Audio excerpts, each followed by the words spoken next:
जयचार भुजा की साहब। मेरा नाम कर्नल केसरी, आवाज आ रही होगा पीछे? मेरा नाम कर्नल केसरी सिंह राठौड़ है। मेड़तिया हूं, गांव शिवरासी। 21 साल की नौकरी करने के बाद में अभी सेवानिवृत्त हुआ हूं। देश की सेवा, देश का सिपाही तो मैं था। अब मैंने सोचा है कि अब मैं सिर्फ और सिर्फ, चाहे इस बात को नोट करें, अब मैं सिर्फ और सिर्फ अपने समाज का सिपाही बन के रहूंगा। मैं आज आपसे दो तरह की बात करूंगा। एक बात जो मेरे युवा भाइयों की पीड़ा मैंने देखी है, जो बेबसी देखी है, जो इन्होंने प्रकट की है, और एक बात जो अगले 10 साल में, जिसके बारे में आप नहीं जानते हैं, जो हमें लोकतंत्र पार्ट 2 लाने वाली है, आने वाली है। आप इस बात को ध्यान से सुनना और सोचना कि क्या यह जरूरी नहीं है कि हम एक साथ एक जगह हो जाएं। छोटी सी एक कहानी सुनाऊंगा क्योंकि मुझे समय 5 मिनट का दिया गया है। एक बाड़ा था गांव में। बाड़ा समझते हैं सब? मैंने थोड़ी, हमारी मारवाड़ी थोड़ी वीक है तो मैं हिंदी में कंफर्टेबल हूं। एक बाड़ा था गांव में। उस बाड़े में किसी ने मुर्गियां पाल रखी थी। मुर्गी ने बच्चे, अंडे दिए, उसके बच्चे हुए छोटे छोटे चूजे, 15, 20, 25। और उसी में एक खेजड़ी पे एक घोंसला था जिसमें से एक चील का बच्चा गिर गया। वो गिरा मुर्गियों के बच्चों के बीच में। मुर्गी का बच्चा अंडे से निकलते ही उछल के खड़ा हो जाता है, सुंदर लगता है और ची ची ची करता हुआ पीछे पीछे भागता है। देखा है सबने? चील के बच्चे को बड़े होने में समय लगता है। चील का बच्चा छोटा होता है तो सुंदर नहीं होता। चील के बच्चे के हाथ पांव में उतनी जान नहीं होती। वो चील का बच्चा अपने आप को उन मुर्गियों के बच्चों के बराबर समझने लग गया, जो आजकल मेरे युवा समझते हैं अपने आप को उन मुर्गियों के बच्चों के बराबर।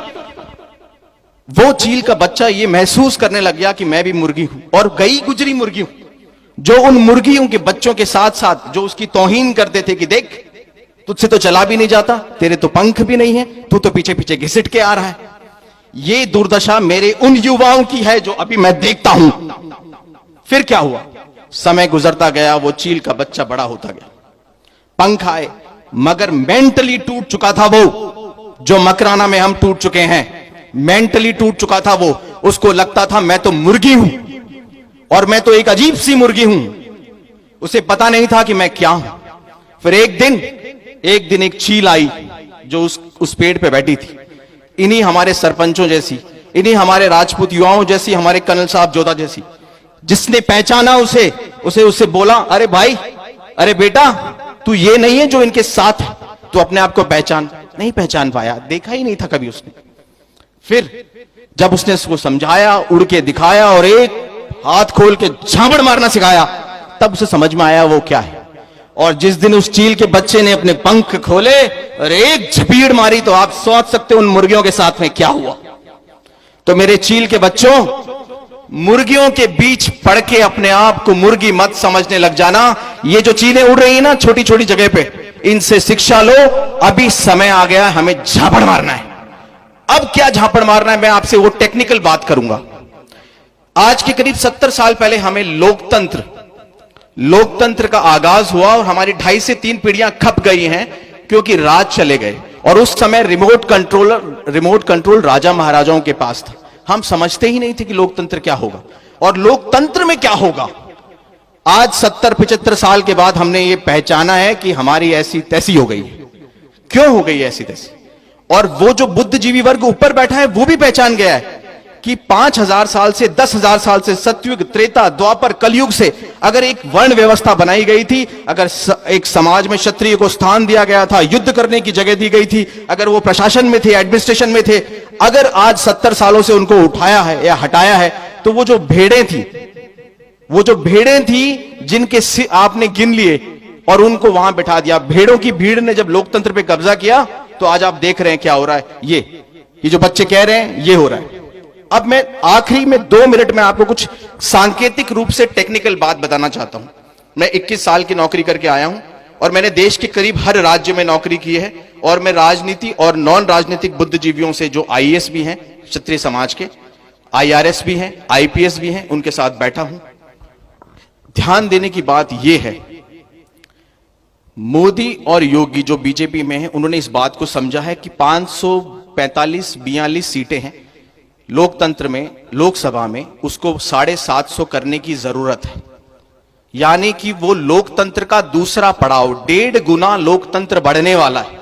यानी कि हर चीज का परिसीमन होगा, यानी कि हर पंचायत समिति से लेकर, हर जिले से लेकर, हर राज्य से लेकर देश में 1.5 गुना हर चीज बढ़ेगी 5 साल में, 10 साल में, 15 साल में।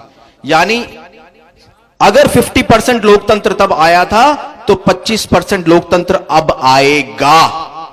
उस टाइम हमारा रिमोट कंट्रोल उन राजा महाराजाओं के पास था, अब हमारा रिमोट कंट्रोल हमारे पास होना चाहिए। अब आपको यह समझने की जरूरत है, अगले 5 से 7 साल तक अगर साथ नहीं दिखोगे तो फिर बांटे जाओगे, उस तरीके से बांटे जाओगे, लोकतंत्र उस तरीके से परिसीमन करेगा, उठ नहीं पाओगे।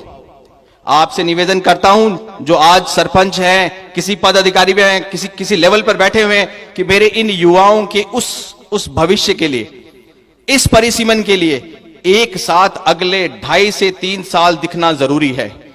70 साल का 5% 3.5% होता है, 70 साल का 10% 7% होता है। कल मेरी मैं नाम नहीं लूंगा, काफी पॉलिटिकल स्टेट लेवल के हैं, उनसे मेरी बात हुई।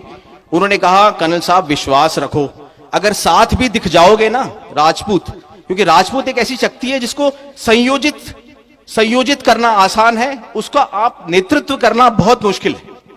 उसको अगर आप ये कोशिश करो कि हम इसको डायरेक्शन दे देंगे, गाइडेंस दे देंगे, नहीं लेगा।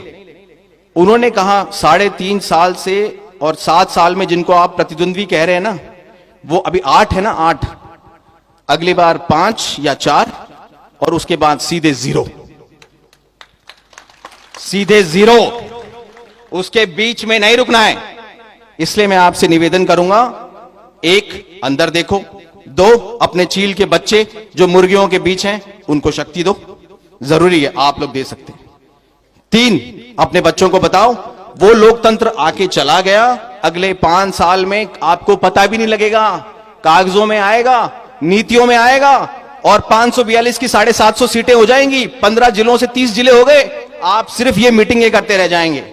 समझाओ, गांव के बच्चों को समझाओ समीकरण क्या होते हैं, बदलाव आएगा, मुझे तो विश्वास है। इसीलिए मैं अब आज से अगले 5 साल, 10 साल, 15 साल, जब तक मैं जीऊंगा, मैं समाज का सेवक बन के रहूंगा। 4 बुझा